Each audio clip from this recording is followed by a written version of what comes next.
बहुत समय पहले की बात है। मुगल सम्राट अकबर दिल्ली के सिंहासन पर आसीन थे और उनके दरबार में सबसे बुद्धिमान दरबारी थे, राजा बीरबल। अकबर के दरबार में रोज नई नई समस्याएं आती थी और बीरबल हर बार अपनी चतुराई से सबका समाधान कर देते थे। दरबारियों को यह पसंद नहीं आता था कि बीरबल हमेशा विजयी रहते हैं। इसी कारण कई दरबारी ईर्ष्या में जलते रहते थे। उनमें सबसे अधिक जलने वाला था रघुनाथ, एक धूर्त और महत्वाकांक्षी दरबारी। रघुनाथ ने कई बार बीरबल को शर्मिंदा करने की कोशिश की, पर हर बार नाकाम रहा। एक दिन रघुनाथ चुपके से एक किसान को दरबार में लाया। किसान का नाम था हरिकिशन, जो एक दूर गांव से आया था और अजीब सी समस्या लेकर दरबार पहुंचा। हरिकिशन ने दरबार में झुककर सलाम किया और बोला, महाराज, मैं अपनी समस्या लेकर आपके दरबार में आया हूं, क्योंकि आप ही न्याय के सबसे बड़े स्रोत हैं। अकबर ने सहानुभूति से पूछा, कहो, क्या समस्या है? हरिकिशन बोला, महाराज, मेरे पास एक अनोखी मुर्गी है जो हर दिन सोने का अंडा देती है। पूरा दरबार चौंक गया। बीरबल की आंखों में चमक आई, लेकिन चेहरे पर शांति बनी रही। अकबर बोले, सोने का अंडा? क्या ये कोई मजाक है?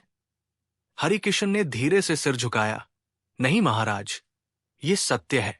परंतु 3 दिन पहले वो मुर्गी मेरे बाड़े से चोरी हो गई। अब बीरबल भी गंभीर हो गए। रघुनाथ ने बीच में बोलते हुए कहा, महाराज, ये बहुत ही गंभीर बात है। अगर ये सत्य है तो ये मुर्गी साम्राज्य की संपत्ति मानी जाएगी। मैं सुझाव देता हूं कि इसकी पूरी जांच बीरबल करें और ये साबित करें कि मुर्गी असली है और कौन चोर है। अकबर ने बीरबल की ओर देखा। बीरबल, क्या तुम ये काम कर सकते हो? बीरबल मुस्कुराए, महाराज, मैं ये कार्य करूंगा, पर मुझे 3 दिन का समय दीजिए। और एक प्रश्न है, ये मुर्गी अब कहाँ है? हरिकिशन ने बताया कि उसकी जानकारी के अनुसार मुर्गी को एक व्यापारी ने खरीदा है जो दरबार से कुछ ही दूरी पर रहता है। बीरबल ने सिर हिलाया और अपने गुप्तचरों को काम पर लगा दिया। 3 दिन बाद बीरबल उस व्यापारी के घर पहुंचे। व्यापारी का नाम था जगतराम। वो एक जाना माना पर चालाक व्यापारी था। बीरबल जब पहुंचे तो उन्होंने देखा कि आंगन में एक सुंदर सफेद मुर्गी घूम रही थी। बीरबल ने मुस्कुराकर कहा, क्या ये वही मुर्गी है जो हर दिन सोने का अंडा देती है? जगतराम थोड़ा हंसते हुए बोला, मालिक, ये अफवाहें हैं। मैं तो इस मुर्गी को अपने बच्चे के लिए लाया हूं। ये बिल्कुल आम मुर्गी है। बीरबल ने मुर्गी को ध्यान से देखा। उसने मुर्गी को अपने साथ दरबार लाने की अनुमति मांगी और व्यापारी ने इनकार नहीं किया। अगले दिन दरबार में मुर्गी लाई गई। पूरा दरबार देख रहा था कि क्या सच में वो मुर्गी सोने का अंडा देगी। बीरबल ने उसे भोजन दिया, पानी पिलाया और पिंजरे में बंद कर दिया। एक दिन बीता, कोई अंडा नहीं। दूसरे दिन बीता, अभी भी कुछ नहीं। तीसरे दिन मुर्गी ने एक अंडा दिया, लेकिन वो भी सामान्य अंडा था। अकबर ने कहा, बीरबल, लगता है ये मुर्गी आम है। क्या ये किसान झूठ बोल रहा है? लेकिन तभी बीरबल मुस्कुराए और बोले, महाराज, यही तो रहस्य है। ये मुर्गी पहले सोने का अंडा देती थी, अब नहीं। इसका मतलब है या तो ये वही मुर्गी नहीं है, या फिर इसे कोई विशेष आहार दिया जा रहा था जिससे ये सोने का अंडा देती थी। रघुनाथ सक्का गया। उसने नहीं सोचा था कि बीरबल इतनी गहराई से सोचेगा। बीरबल ने हरिकिशन से पूछा, क्या तुम बता सकते हो कि मुर्गी को क्या खिलाते थे? हरिकिशन ने उत्तर दिया, मालिक, मैं उसे केवल बाजरा, हरा चारा और थोड़ा घी मिला दही खिलाता था, कुछ और नहीं। बीरबल गहराई से सोचने लगे। उन्होंने मुर्गी को वही आहार देना शुरू किया जो हरिकिशन ने बताया था। अगले दिन कोई अंडा नहीं। दूसरे दिन फिर एक सामान्य अंडा। पर तीसरे दिन बीरबल को कुछ अलग दिखाई दिया। मुर्गी ने अंडा नहीं दिया, लेकिन उसके पिंजरे के कोने में कुछ चमक रहा था। तीसरे दिन की सुबह, जब बीरबल अपने महल में बने अध्ययन कक्ष में बैठकर मुर्गी की गतिविधियों पर ध्यान दे रहे थे, तभी उन्होंने पिंजरे के कोने में एक अजीब सी चमक देखी। वो तुरंत पास गए और ध्यान से देखा। वहां जमीन पर कुछ सुनहरा सा कण बिखरा हुआ था। वो न तो सोना था और न ही आम धातु। वो किसी मिश्रित धातु की महीन परत थी जो अंडे के आकार में चिपकी हुई थी। बीरबल की भौहें सिकुड़ गई। उन्होंने तुरंत अपने एक विश्वासपात्र रासायनिक मित्र भास्कराचार्य को बुलवाया, जो धातुओं और औषधियों का विशेषज्ञ था। भास्कराचार्य ने उस चमकदार परत का परीक्षण किया और कुछ देर बाद गंभीर स्वर में बोला, राजा बीरबल, ये कोई प्राकृतिक प्रक्रिया नहीं है। इस मुर्गी को कुछ ऐसा पदार्थ दिया गया है जिससे इसका अंडा धातु से ढक जाता है। संभवतः इसमें चूना, गंधक और एक दुर्लभ तेल का प्रयोग हुआ है। इस विधि से मुर्गी के अंडे को कुछ समय के लिए सुनहरा रूप दिया जा सकता है। बीरबल के दिमाग में एक बिजली सी कौंधी। उन्होंने कहा, इसका मतलब यह हुआ कि यह मुर्गी सच में सोने का अंडा नहीं देती, बल्कि ऐसा प्रतीत कराया गया है। भास्कराचार्य ने सिर हिलाया, बिल्कुल, और यह कार्य केवल कोई जानकार ही कर सकता है। अब बीरबल को समझ आ चुका था कि यह पूरा मामला एक सुनियोजित योजना का हिस्सा है। लेकिन सवाल यह था कि किसका और क्यों। उन्होंने दरबार में दोबारा हरिकिशन को बुलाया और उससे कुछ तीखे सवाल पूछे। हरिकिशन, क्या तुम्हें याद है कि किसी वैद्य, साधु या व्यापारी ने तुम्हें कभी मुर्गी के आहार में कुछ विशेष मिलाने को कहा हो? हरिकिशन थोड़ी देर सोचने लगा, फिर बोला, एक बार एक साधु मेरे गांव आया था। वो कहता था कि अगर मैं मुर्गी को उसकी दी हुई जड़ी बूटी खिला दूं तो वो अनमोल अंडे देगी। शुरू में मैंने मजाक समझा, पर जब मैंने वैसा किया तो कुछ ही दिनों में अंडे की सतह चमकने लगी। बीरबल सतर्क हो गया।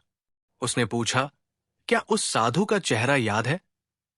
हरिकिशन ने धीरे से कहा, हां, लेकिन वो साधु जैसा नहीं लगता था। उसकी आंखों में लालसा थी और उसकी हंसी डरावनी थी। बीरबल ने गुप्तचरों को भेजा कि वे गांव के आसपास उस साधु की खोज करें। जल्द ही खबर आई कि वो साधु अब एक व्यापारी के वेश में दरबार के बाहर दिखाई दिया है। बीरबल ने योजना बनाई, एक गुप्त सभा बुलाई जिसमें केवल अकबर, बीरबल और कुछ भरोसेमंद सैनिक शामिल थे। उन्होंने फैसला किया कि साधु को पकड़ने के लिए एक जाल बिछाया जाएगा। अगली सुबह बीरबल ने दरबार में घोषणा की कि मुर्गी ने फिर से सोने जैसा अंडा दिया है, और ये बात पूरे नगर में फैल गई। जल्द ही वो व्यापारी साधु के वेश में दरबार में उपस्थित हुआ और बोला, महाराज, वो मुर्गी मेरी है। मैं ही था जिसने हरिकिशन को उसे कुछ समय के लिए दिया था, लेकिन वो मेरी संपत्ति है। बीरबल मुस्कराया और बोला, क्या तुम साबित कर सकते हो कि वो मुर्गी तुम्हारी है? व्यापारी बोला, हां, उस मुर्गी के पैर में एक लाल धागा बंधा है, वही मेरी पहचान है। बीरबल ने आदेश दिया कि मुर्गी लाई जाए। जब मुर्गी दरबार में आई तो उसके पैर में वाकई एक लाल धागा था, लेकिन बीरबल जानता था कि यह धागा कल ही किसी ने बांधा है। बीरबल ने तुरंत सैनिकों को इशारा किया और व्यापारी को पकड़ लिया। कुछ घंटों की पूछताछ के बाद व्यापारी टूट गया। उसने बताया कि वो और रघुनाथ मिलकर बीरबल को नीचा दिखाना चाहते थे। योजना ये थी कि एक नकली सोने की मुर्गी का भ्रम फैलाया जाए ताकि बीरबल उससे सच न निकाल सके और सबको लगे कि बीरबल भी धोखा खा सकते हैं। बीरबल ने मुस्कुराते हुए अकबर से कहा, महाराज, ये मुर्गी तो केवल एक मोहरा थी, असली खेल तो इंसानों का था। अकबर बहुत प्रभावित हुए, लेकिन उन्होंने कोई निर्णय नहीं सुनाया। उन्होंने कहा, बीरबल, तुमने चालाकी से सच्चाई उजागर की, पर अब मैं एक अंतिम प्रश्न पूछूंगा। अगर यही मुर्गी सच्ची है तो बताओ, वो अगले 7 दिनों में कितने अंडे देगी? पूरा दरबार शांत हो गया। बीरबल ने मुस्कुराकर कहा, महाराज, ये उत्तर देने से पहले मुझे उस मुर्गी की मनोदशा, आहार और दिनचर्या की जांच करनी होगी। और हो सकता है इस सवाल का जवाब मुर्गी नहीं, कोई और ही दे। अकबर का वो प्रश्न, 7 दिनों में मुर्गी कितने अंडे देगी, सुनकर पूरा दरबार स्तब्ध था। बीरबल मुस्कुरा रहे थे, पर भीतर ही भीतर ये प्रश्न उन्हें भी एक चुनौती लग रहा था। ये प्रश्न साधारण नहीं था। ये न तो केवल गणना से हल हो सकता था, नहीं सिर्फ निरीक्षण से। ये एक मनोवैज्ञानिक जाल था। बीरबल समझ गए थे कि सम्राट अब उन्हें परखना चाहते हैं, न केवल उनके तर्कबल को, बल्कि उनकी दूरदृष्टि और भावनात्मक बुद्धिमत्ता को भी। बीरबल ने दरबार में उत्तर देने से इनकार किया और कहा, महाराज, मैं अगले 7 दिन तक स्वयं मुर्गी की देखरेख करूंगा और उसके व्यवहार का निरीक्षण करूंगा। इसके बाद ही मैं उत्तर दूंगा। अकबर ने सहमति दे दी। बीरबल ने मुर्गी को महल के एक विशेष कक्ष में स्थानांतरित करवा दिया, जहां केवल बीरबल, एक पशु चिकित्सक और कुछ भरोसेमंद सेवक ही प्रवेश कर सकते थे। हर दिन मुर्गी को नियत समय पर खाना दिया जाता था। उसे खुले में घूमने का अवसर दिया जाता था। उसके शरीर की गर्मी, चलने की गति और व्यवहार की निगरानी की जाती थी। पहले दिन कोई अंडा नहीं, दूसरे दिन 1 अंडा, तीसरे दिन 2 अंडे, चौथे दिन फिर कोई अंडा नहीं। बीरबल को अब समझ आ रहा था, यह कोई जैविक प्रक्रिया नहीं मात्र, बल्कि पर्यावरण और मनोस्थिति से जुड़ा व्यवहार था। मुर्गी उन दिनों अंडा देती थी जब वो पूरी तरह शांति और परिचय के वातावरण में रहती थी। जब कोई नया सेवक आता था या भोजन थोड़ा भी भिन्न होता, वो अंडा नहीं देती थी। अब सवाल यह था कि रघुनाथ और वो तथाकथित साधु मुर्गी की इस प्रकृति को कैसे जानते थे, या वे केवल भाग्य के भरोसे इसे चलाते थे। चौथे दिन बीरबल को अपने पुस्तकालय के पुराने संग्रह में एक ग्रंथ मिला, पक्षी विज्ञान, आदिकाल से अब तक, जिसे किसी अज्ञात लेखक ने लिखा था। इसमें एक अध्याय था, गोल्डन योल्क सिंड्रोम, जिसमें बताया गया था कि कुछ अत्यधिक दुर्लभ मुर्गियों की नस्लें कुछ विशेष औषधियों और धातु संयोगों के प्रभाव में अंडों की सतह पर चमकीली परत बना सकती है। परंतु इसमें एक चेतावनी भी थी। यदि मुर्गी को अत्यधिक रसायन दिए जाएं, तो वो 7वें दिन से पहले या तो अंडा देना बंद कर देती है या उसकी मृत्यु हो जाती है। ये पढ़कर बीरबल सन्न रह गए। उनका दिमाग दौड़ने लगा, क्या रघुनाथ और साधु ये जानते थे और उन्होंने जानबूझकर ये प्रयोग हरिकिशन से करवाया? और अगर ऐसा है, तो क्या मुर्गी को अब भी वो रसायन दिया जा रहा है? बीरबल ने मुर्गी के भोजन और पानी की प्रयोगशाला में जांच करवाई। चौंकाने वाली बात सामने आई। खाद्य में एक अत्यल्प मात्रा में सीसा और लोहा मिला था, जिसे सामान्य आंखों से नहीं देखा जा सकता था। अब बीरबल को पूरा यकीन हो गया कि दरबार के भीतर ही कोई ऐसा व्यक्ति है जो इस मुर्गी को धीरे धीरे जहर दे रहा है, ताकि 7 दिन पूरे होने से पहले वो मर जाए और बीरबल के प्रयास विफल हों। बीरबल ने उस पशु चिकित्सक को अलग ले जाकर पूछा, क्या तुमने कभी किसी और को उस कमरे में आते देखा? वो बोला, मालिक, एक बार जब मैं बाहर गया था तो किसी ने अंदर से दरवाजा बंद कर लिया था। जब मैंने दस्तक दी तो कुछ ही देर में दरवाजा खुला और कोई नहीं था। बीरबल ने तुरंत योजना बनाई। उस रात उन्होंने कमरे के बाहर स्वयं पहरा दिया। आधी रात के बाद उन्होंने देखा कि एक छाया दीवार के पीछे से पिंजरे की ओर बढ़ रही है। बीरबल ने चुपचाप पीछा किया और उसे पकड़ लिया। वो कोई और नहीं, अकबर के निजी रसोइया का सहायक था, जिसका नाम था नसीरुद्दीन। पूछताछ करने पर पता चला कि रघुनाथ ने उसे पैसे और पद दिलाने का वादा किया था, यदि वो हर रात खाने में थोड़ी मात्रा में मिश्रण डालता रहे। बीरबल को अब समझ आ चुका था, ये केवल एक खेल नहीं, साजिश का जाल था। इसका उद्देश्य केवल बीरबल को नीचा दिखाना नहीं था, बल्कि बीरबल को दरबार से हटाना और फिर राज्य के खजाने से धन चुराना। अब 7वां दिन आ गया था।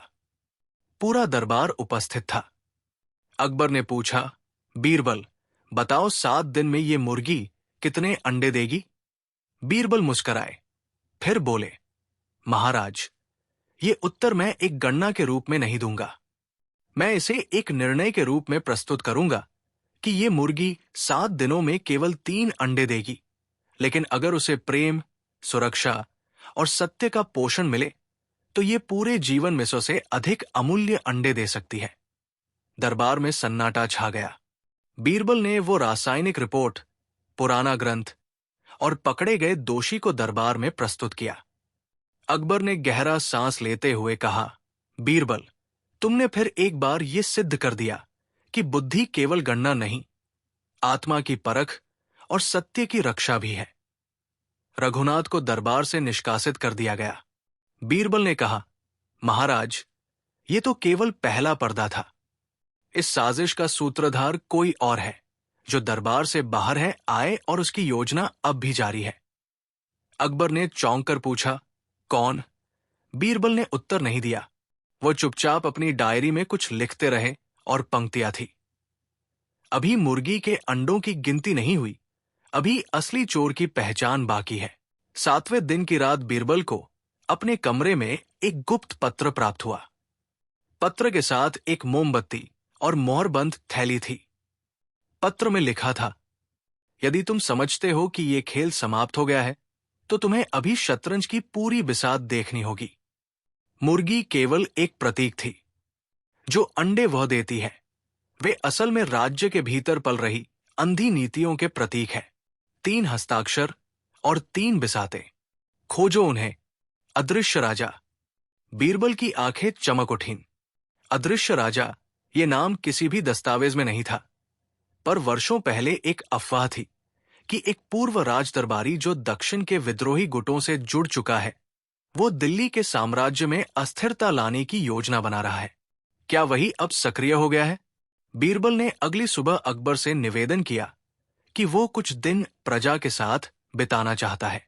ये उनकी रणनीति थी, वो दरबार से दूर रहकर मुक्त रूप से खोज कर सके। पहला सुराग था चंद्रमहल, एक पुराना बंद पड़ा महल, जहां किसी समय अकबर के पिता हुमायूं ने अपने गुप्त बैठकें की थी। बीरबल ने वहां जाकर देखा, दीवारों पर 3 कोड खुदे हुए थे। कूप में चंद्रमा मत देखो जब तक जल ना स्थिर हो। जहां स्याही सूखती है, वही तलवार जंग खाती है। तीसरा अंडा, तीसरी आंख, तीसरा दरबार। बीरबल सोच में पड़ गए। क्या तीसरा दरबार किसी गुप्त सभा की ओर संकेत करता है? बीरबल ने एक गुप्तचर को दक्षिण भारत की ओर भेजा। वहां विद्रोही गतिविधियां तेज थी। कुछ ही दिनों में रिपोर्ट आई कि कांची नामक एक नगर में एक गुप्त सभा हो रही है, जिसे तीसरा दरबार कहा जाता है। वहां अलग अलग प्रांतों के विद्रोही दरबारी जमा हो रहे हैं और एक नया संविधान रचने की कोशिश की जा रही है। बीरबल ने भेष बदलकर वहां जाने की योजना बनाई। बीरबल अब बालकृष्ण नामक व्यापारी बनकर कांची पहुंचे। वहां उन्होंने देखा कि एक पुराना मंदिर अब सभागृह में बदल चुका है। वहां पर हर रात मंत्रणा होती थी, लेकिन सभी चेहरों पर नकाब। सभा का नेता, जो एक सुनहरी रेशमी पोशाक में था, उसे सब आचार्य कहकर संबोधित करते थे। उसकी आवाज जानी पहचानी लगी, पर बीरबल उसे पहचान नहीं पाए। वो आचार्य बोल रहा था, दिल्ली के दरबार में 2 और अंडे हैं जिन्हें तोड़ना है, एक बीरबल, दूसरा अब्दुल रहीम। जब दोनों हटेंगे, दिल्ली बंट जाएगी। बीरबल का हृदय कांप उठा। अब मामला केवल बीरबल के अपमान का नहीं था, बल्कि पूरे साम्राज्य की नींव पर चोट करने का प्रयास हो रहा था। कांची से लौटते हुए बीरबल को एक वृद्ध भिक्षु मिला, जिसने एक किताब दी, एक कवि की डायरी। ये कवि कभी अकबर के दरबार का हिस्सा था और फिर गायब हो गया। डायरी में उसने लिखा, मैंने 3 हस्ताक्षर देखे, एक नसीरुद्दीन का, दूसरा रघुनाथ का और तीसरा राजकुमार अशफाक का। बीरबल के पैरों तले जमीन खिसक गई।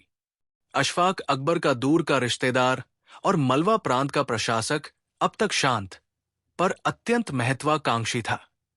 चौथा मोड़, खजाने की चाबी। अशफाक वर्षों से साम्राज्य के खजाने को संभाल रहा था। अगर वही अदृश्य राजाज था, तो मुर्गी वाला षड्यंत्र केवल शुरुआत थी। बीरबल ने अकबर को सब कुछ बताया। अकबर ने कोई उत्तर नहीं दिया, बस बीरबल को 2 सप्ताह का समय दिया असली प्रमाण लाने के लिए। अब बीरबल ने ध्यान केंद्रित किया तीसरे अंडे पर जो कभी मुर्गी ने नहीं दिया। उन्होंने मुर्गी की देखभाल करने वाले अंतिम सेवक से पूछताछ की, जिसने रोते हुए कहा, हुजूर, मुर्गी एक दिन कुछ अजीब निगल गई थी, पीतल के जैसी कोई छोटी चीज। फिर कुछ नहीं खाया। बीरबल ने मुर्गी की जांच करवाई। उसके पेट से एक छोटा ताम्रपत्र निकला। ताम्रपत्र पर लिखा था, मैं तीसरा अंडा हूं, मैं सत्ता का स्रोत हूं। मुझे जिसने निगल लिया वही अब अगला सम्राट होगा। बीरबल समझ गए ये एक प्रतीकात्मक संदेश था। अशफाक सत्ता चाहता था और मुर्गी वो प्रतीक थी भ्रम का, लोभ का और षड्यंत्र का। बीरबल ने अकबर के समक्ष सबूत रखे 3 हस्ताक्षर, गुप्त सभा की रिपोर्ट, अशफाक का नाम और वो ताम्रपत्र। अकबर चुप रहे। उन्होंने सिर झुकाया, फिर धीरे से बोले, बीरबल, ये खेल बहुत गहरा है। मैं इसका अंत तभी कर सकता हूं जब तुम इसकी सारी परतें दिखाओ और मुझे ये बताओ कि अशफाक के पीछे कौन है। बीरबल ने धीमी आवाज में कहा, महाराज, वो चेहरा मैं जानता हूं पर नाम नहीं जानता। मैं केवल इतना जानता हूं कि उसने ये पत्र मुझे भेजा था। अदृश्य राजा। अकबर के होंठ सख्त हो गए। इसका अर्थ है कोई चौथा चेहरा अभी भी पर्दे में है। बीरबल ने अपनी डायरी में लिखा, अब न मुर्गी रही न अंडे, पर प्रश्न अब भी जीवित है, साम्राज्य की कुर्सी किसके लिए बनी है और जब मैं वो नाम जानूंगा। दिल्ली की हवा में बदलाव महसूस होने लगा था। साम्राज्य शांत तो था, पर वो शांति उस तूफान से पहले जैसी थी जिसे केवल बुद्धिमान ही समझ सकते थे। बीरबल अब एक ऐसे मोड़ पर आ पहुंचे थे जहां किसी भी निर्णय का अर्थ केवल व्यक्तिगत नहीं बल्कि राजनीतिक, सामरिक और नैतिक बन चुका था। अदृश्य राजा अब केवल एक कोड नेम नहीं था, वो एक अस्तित्व बन चुका था। बीरबल जान चुके थे कि जिनके नाम अब तक सामने आए थे, रघुनाथ, नसीरुद्दीन, अशफाक, ये सब केवल मोहरे थे। अब उन्होंने 3 दिशाओं में एक साथ खोज शुरू की। गुप्त लेखकों का समूह जो अफवाहें फैलाते थे, शाही प्रशासनिक रजिस्टर जिनमें वित्त और दूतावास की गतिविधियां दर्ज होती थी, राजसी खुफिया विभाग जहां बीरबल ने 2 विश्वसनीय गुप्तचरों को काम पर लगाया। एक था चंदन, जो विद्रोही कविता लिखने वालों के बीच गुप्त रूप से जाता था। दूसरा था लाला मुकुंद, जो बैंकों और खजाने के नेटवर्क से सूचना लाता था। एक दिन बीरबल को एक पुराना पांडुलिपि संग्रह मिला, एक कवि रुद्रकवि द्वारा रचित, जिसे वर्षों पहले राजद्रोह के लिए कारागार में डाल दिया गया था। उसकी कविताओं की कुछ पंक्तियां थी, शब्द ही शस्त्र है, अक्षर ही अग्नि, तख्त को हिलाने वाला कभी सिंहासन पर नहीं बैठता। और अंतिम पृष्ठ पर स्याही से लिपटी एक सील बीरबल समझ गए, ये शायद एदृश्य राजा का चिन्ह था। चंदन, गुप्तचर, कुछ दिनों बाद लौटकर आया और बोला, हुजूर, एक विद्वान है वाचस्पति दत्त, जो महल में कभी भाषण देता था, अब छुपकर एक संगठन चला रहा है जिसका नाम है अखंड लेख मंडल। उस संगठन के सदस्य युवा कवि, व्यापारी और कुछ दरबारी भी थे। वे हर सप्ताह रात को एक अंधेरी हवेली में मिलते थे। बीरबल ने भेष बदला और एक आम श्रोता बनकर उन सभाओं में जाना शुरू किया। वहां जो वक्ता आता था, उसका चेहरा कभी साफ नहीं दिखता था, पर वो हर बार एक ही बात कहता, हम सत्ता नहीं चाहते, हम केवल सत्ता के भ्रम को उजागर करना चाहते हैं। राजा जब विचार के विरुद्ध हो तो अदृश्य राजा का जन्म होता है। बीरबल स्तब्ध रह गए। क्या ये क्रांति थी या शुद्ध षड्यंत्र? समस्या अब केवल अपराधी को पकड़ने की नहीं थी। अब यह प्रश्न था, क्या वो व्यक्ति जो राजद्रोह नहीं करता पर शाही व्यवस्था की जड़ें हिलाना चाहता है, वो अपराधी है या वो विचारशील नागरिक है? बीरबल ने पहली बार खुद से पूछा, क्या मैं सच के लिए लड़ रहा हूं या सत्ता के लिए? और अगर अदृश्य राजा वाकई कोई विचार है, तो क्या उसे हराया जा सकता है? बीरबल ने अब एक योजना बनाई। उन्होंने घोषणा करवाई कि अकबर दरबार छोड़कर दक्षिण यात्रा पर जा रहे हैं और शासन बीरबल के हाथ में रहेगा। उन्होंने कुछ निर्णय घोषित किए जो बिल्कुल जन विरोधी प्रतीत होते थे, जैसे नया कर, सैनिक भर्ती और लेखन की सेंसरशिप। उन्हें भरोसा था कि अदृश्य राजा या उसका प्रतिनिधि अब जरूर प्रतिक्रिया देगा। 3 दिन बाद बीरबल को एक गुप्त चिट्ठी मिली। तुम तख्त पर बैठ गए, पर जमीन खिसक रही है। अब बीरबल ने चारों ओर जाल बिछाया। हर पत्र, संदेशवाहक और दरबारी गतिविधि को ट्रैक किया गया।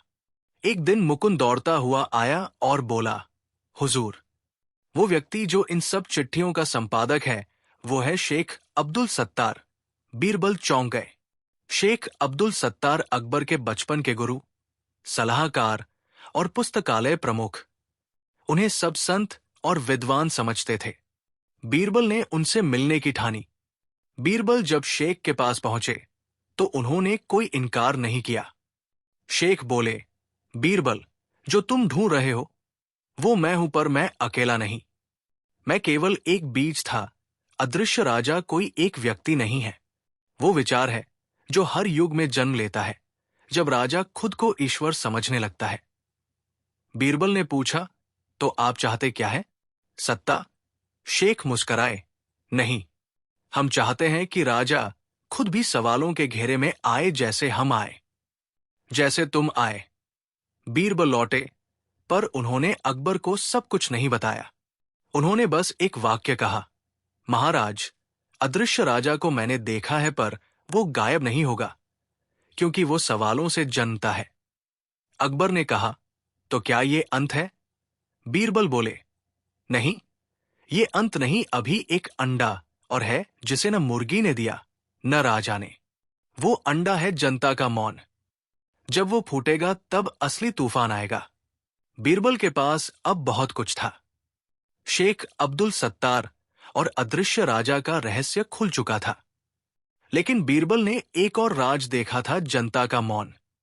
ये मौन किसी गहरी चुप्पी का प्रतीक था जो सत्ता के खिलाफ विद्रोह की शुरुआत कर सकता था। लेकिन इस मौन के पीछे कई सवाल थे। क्या जनता शोषित होने के बाद भी बगावत की चिंगारी जला सकती है? क्या वे सच्चाई का सामना करने के लिए तैयार थे, या उन्हें केवल एक राहबरी की आवश्यकता थी? बीरबल अब समझने लगे थे कि केवल शाही दरबार और विद्रोही नेता नहीं, बल्कि जनता का दिल और मस्तिष्क इस संघर्ष में सबसे महत्वपूर्ण मोहरा होंगे। अकबर ने बीरबल को बुलाया और कहा, बीरबल, अब तुम जानते हो कि हम कहाँ खड़े हैं। तुमने शेख अब्दुल सत्तार का पर्दाफाश किया, लेकिन क्या तुम ये समझते हो कि ये राज केवल एक व्यक्ति से जुड़ा हुआ नहीं है? क्या तुम ये मानते हो कि जनता का मौन दरअसल हमें हमारे भविष्य के बारे में चेतावनी दे रहा है? बीरबल शांत थे। उन्होंने सिर झुकाकर कहा, महाराज, मैं अब ये समझता हूं कि सत्ता की असली परीक्षा जनता के दिल और मस्तिष्क में छिपी है, और हम जितना जल्दी इसे पहचानेंगे उतनी ही जल्दी हम अपने साम्राज्य को स्थिर रख सकते हैं। अकबर की आंखों में एक चमक आई, लेकिन उन्होंने कोई और टिप्पणी नहीं की। वो जानते थे कि बीरबल का रास्ता कठिन है, पर अकबर को यह भी समझ था कि अब उनकी सत्ता का भविष्य इस खेल में है। बीरबल ने अपनी पूरी ताकत लगाकर जनता से संपर्क करना शुरू किया, लेकिन जनता से सीधे तौर पर बात करना अब उतना आसान नहीं था। सामाजिक वर्गों में दरारें, भूख और असंतोष बढ़ रहे थे, लेकिन सत्ताधारियों के लिए यह समझ पाना मुश्किल था कि जनता मौन क्यों है। क्या ये एक सांस्कृतिक प्रतिक्रिया थी, या कहीं कोई गहरी साजिश चल रही थी? बीरबल ने योजना बनाई कि उन्हें जनता के बीच एक नया संवाद स्थापित करना होगा, लेकिन इसे करते समय उन्हें यह भी समझना था कि एक ही गलती साम्राज्य को संकट में डाल सकती है। इसलिए उन्होंने कुछ लोक गीतकारों और विद्रोही विचारकों के साथ संपर्क किया जो लोग किसी न किसी रूप में सरकार के खिलाफ थे। बीरबल ने गुप्त रूप से 3 क्षेत्रों से रिपोर्ट मंगवाई। संसारपुर यहां के लोग विशेष रूप से नाराज थे, क्योंकि उन्हें वो अधिकार नहीं मिल रहे थे जिनके वे हकदार थे। शहर की पुरानी बस्तियां, यहां के लोग शाही करों और नीतियों से परेशान थे। राजमंदिर क्स्बा, जो पारंपरिक रूप से शाही समर्थक थे, अब उन्हें डर था कि सत्ता बदलने से उनकी स्थिति खतरे में पड़ सकती है। सभी रिपोर्टों में एक समान बात थी, जनता एक आवाज ढूंढ रही थी। वे चुप थे, लेकिन ये चुप्पी भविष्य के लिए एक बड़ी चेतावनी बन सकती थी। उन्हें केवल कोई मार्गदर्शन चाहिए था। बीरबल ने अब अपनी पूरी रणनीति पर काम करना शुरू किया।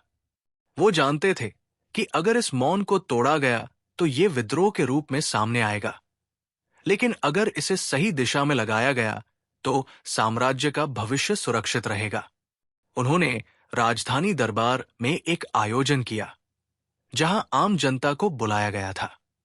ये आयोजन एक प्रकार से सहयोग और सामूहिक चेतना का प्रतीक था, जहां जनता को यह बताया गया कि वे केवल शाही दरबार का हिस्सा नहीं, बल्कि साम्राज्य का वास्तविक आधार थे। बीरबल ने सबको एक मंच पर बुलाया और कहा, हम सभी सत्ता के भागीदार हैं। चाहे आप दरबार में हो या बाहरी बस्तियों में, हम सबका साम्राज्य है और इसका निर्णय हम सबकी आवाज से होगा। ये शब्द सुनकर जनता चौंक गई। क्या बीरबल सचमुच उनकी आवाज सुनने आया था, या ये केवल एक राजनीतिक चाल थी? आयोजन के दौरान बीरबल ने देखा कि कुछ हिस्सों में हलचल हो रही थी। कुछ समूह आक्रोशित थे तो कुछ असमंजस में थे, लेकिन सबसे बड़ा सवाल यह था कि क्या बीरबल को सभी वर्गों को एकजुट करने का यह प्रयास सफल होगा? अचानक मंच पर एक व्यक्ति चढ़ा और बोला, तुम हमें केवल शब्दों से नहीं, बल्कि हमारे हक के अधिकार से संतुष्ट करोगे। हम अब इस चुप्पी से मुक्त होना चाहते हैं। ये सुनकर बीरबल के मन में एक विचार कौंधा। ये केवल एक व्यक्ति की आवाज नहीं थी, ये जनता का असंतोष था, जो अब खुलकर सामने आ रहा था। बीरबल ने स्थिति को नियंत्रित करने की कोशिश की, लेकिन अब जो घटनाएं घटीं, वे एक बड़ी मोड़ पर आ चुकी थी। आयोजन से लौटते हुए उन्होंने सुना कि अशफाक ने शेख अब्दुल सत्तार के साथ मिलकर एक नया मोर्चा बना लिया था। अब प्रश्न था, क्या बीरबल और अकबर इन सबको एकजुट कर पाएंगे, या क्या ये विद्रोह अब बढ़कर सशस्त्र संघर्ष में बदल जाएगा? बीरबल ने एक गहरी सांस ली और कहा, अब हमें केवल हमारी राजनीति ही नहीं, बल्कि जनता का विश्वास भी जीतना होगा। और अगर ये नहीं हुआ तो सत्ता का हर रूप समाप्त हो जाएगा। दिल्ली का दरबार अब पहले जैसा नहीं रहा। बीरबल ने सत्ता के समीकरण को बदल दिया था, और अब साम्राज्य में एक घातक शांति का वातावरण था। जनता का मौन एक भयंकर तूफान की तरह बदल चुका था। कहीं न कहीं अदृश्य राजा का वजूद अब तक एक चुप्पी में सिमट कर रह गया था। अब बीरबल और अकबर के सामने केवल एक रास्ता था, सत्य का सामना करना। सच को उजागर करने का समय आ चुका था। लेकिन क्या वे इस यात्रा में अपने साम्राज्य को बचा पाएंगे? बीरबल ने कुछ दिनों से महसूस किया था कि जो कुछ भी हो रहा था, उसके पीछे सिर्फ एक नाम नहीं था। यह सत्ता के असली चेहरों का संघर्ष था। ये एक विचारधारा की लड़ाई थी, जिसे केवल सत्ता के समीकरणों के माध्यम से नहीं समझा जा सकता था। वह दिन आ गया जब बीरबल ने अकबर से कहा, महाराज, अब हमें सच्चाई का सामना करना होगा। केवल हम नहीं, पूरा साम्राज्य इसका सामना करेगा। इस बार हम अदृश्य राजा को नहीं ढूंढेंगे, बल्कि उस विचारधारा को हम खत्म करेंगे जो उसे जन्म देती है। अकबर ने उसकी बातों को गंभीरता से सुना और फिर एक गहरी सांस लेते हुए कहा, बीरबल, इस संघर्ष में हमें एक ही चीज समझनी होगी। सत्ता ही नहीं, जनता का विश्वास सबसे बड़ा हथियार है। अगर वो खो गया तो हम सब कुछ खो देंगे। अब बीरबल ने एक योजना बनाई। वो चाहते थे कि जनता को पूरी तरह से सच्चाई का पता चले, लेकिन ये उस पर पूरी तरह निर्भर था कि सच्चाई को सामने लाया कैसे जाए। बीरबल ने खुद को साम्राज्य की सबसे बड़ी चुनौती के लिए तैयार किया। उन्होंने सत्ता और जनता दोनों के बीच एक ऐसा संवाद स्थापित करने की योजना बनाई, जिससे दोनों पक्षों के बीच विश्वास का पुनर्निर्माण हो सके। उन्होंने महल में एक सार्वजनिक आयोजन रखा, जिसमें उन्होंने अकबर से कहा, महाराज, हमें यह समझना होगा कि जनता जब चुप रहती है तो वो केवल विद्रोह की प्रतीक्षा नहीं करती, बल्कि एक नई दिशा की भी प्रतीक्षा करती है। हमें केवल उनके विश्वास को पुनः प्राप्त करना होगा, तभी हम सत्ता को मजबूत रख पाएंगे। अकबर को बीरबल का यह विचार बेहद दिलचस्प लगा और उन्होंने उसे पूरी तरह से समर्थन दिया। आखिरकार बीरबल और अकबर ने निर्णय लिया कि साम्राज्य में एक बड़ा सार्वजनिक घोषणा पत्र जारी किया जाएगा। इसमें शाही दरबार ने घोषणा की, हम स्वीकार करते हैं कि हमें अपनी गलतियों का एहसास हुआ है। हम जनता के विचारों को सुनने और उन्हें समझने के लिए तैयार हैं। हम एक नए युग की शुरुआत करने जा रहे हैं, जिसमें शक्ति केवल राजा की नहीं, बल्कि जनता की भी होगी। ये घोषणा पत्र पूरे साम्राज्य में फैल गया।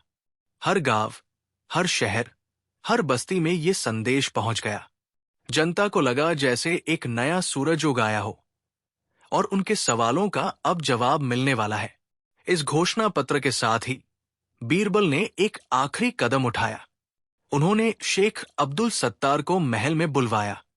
जब वो सामने आए तो बीरबल ने उनसे पूछा, क्या तुमने कभी सोचा था कि तुम अपने इस अदृश्य राजा के विचार से कितना बड़ा संकट पैदा कर रहे थे? शेख ने गहरी सांस ली और कहा, बीरबल, मैं नहीं चाहता था कि सत्ता इस हद तक अंधी हो जाए, पर जब कोई सत्ता सिर्फ अपने वंश और साम्राज्य में ही विश्वास करने लगे तो आंदोलन ही पैदा होता है। मैंने कभी नहीं सोचा था कि यह संघर्ष इतना बड़ा हो जाएगा, लेकिन अब मैं समझ चुका हूं कि सत्ता और विश्वास का खेल एक साथ चलता है। बीरबल ने कुछ पल चुप रहकर कहा, यह सब ठीक है, लेकिन अब हम एक नई शुरुआत कर रहे हैं। हम सबको एक साथ हाथ में हाथ डालकर इस साम्राज्य को पुनर्निर्मित करना होगा। ये शब्द अदृश्य राजा के अस्तित्व को समाप्त करने के समान थे। ये कोई व्यक्ति नहीं था, बल्कि वो विचार था जो सत्ता के भीतर एक हीन भावना और भ्रष्टाचार को जन्म देता था। इसके बाद अकबर ने एक नया आदेश जारी किया। हर दरबारी, हर अधिकारी और हर नागरिक को यह समझने की आवश्यकता थी कि साम्राज्य का एकमात्र उद्देश्य जनता की भलाई होना चाहिए, न कि केवल सत्ता की पुख्ता जड़ों को बनाए रखना। बीरबल ने शाही सलाहकारों के साथ मिलकर शाही प्रणाली में बड़े सुधार किए। वर्तमान शासन की विकृति को दूर करने के लिए उन्होंने कानूनी सुधार किए, सामाजिक सुधारों को लागू किया और आर्थिक नीति को मजबूत किया। बीरबल और अकबर ने सच्चाई को स्वीकार करते हुए साम्राज्य में न्याय और समाजवाद की दिशा में कदम बढ़ाए। ये बदलाव धीरे धीरे साम्राज्य में एक नई शांति और सर्वजन हिताय की भावना लेकर आया। जहां पहले शाही सत्ता अंधेरे में बसी थी, अब उस साम्राज्य के हर कोने में रोशनी और समझ की किरण फैलने लगी थी, और अदृश्य राजा का अस्तित्व अब केवल इतिहास में था, जहां वो सिर्फ एक विचार था जो सत्ता को भ्रष्ट और निरंकुश बना सकता था। मुर्गी कितने अंडे देगी का सवाल अब अपने आप में ही अर्थपूर्ण हो चुका था, क्योंकि अब सिर्फ एक सवाल नहीं, एक जवाब था। जनता की शक्ति और विश्वास ही सबसे बड़ा अंडा है जो सत्ता और साम्राज्य को नवीन दिशा दे सकता है। साम्राज्य के भविष्य का निर्धारण अब सिर्फ एक राजा या एक विचार पर नहीं था, बल्कि ये अब सभी लोगों का सामूहिक प्रयास था। वो मौन जो कभी विद्रोह बन सकता था, अब शांति और समृद्धि की ओर बढ़ने की राह बन चुका था।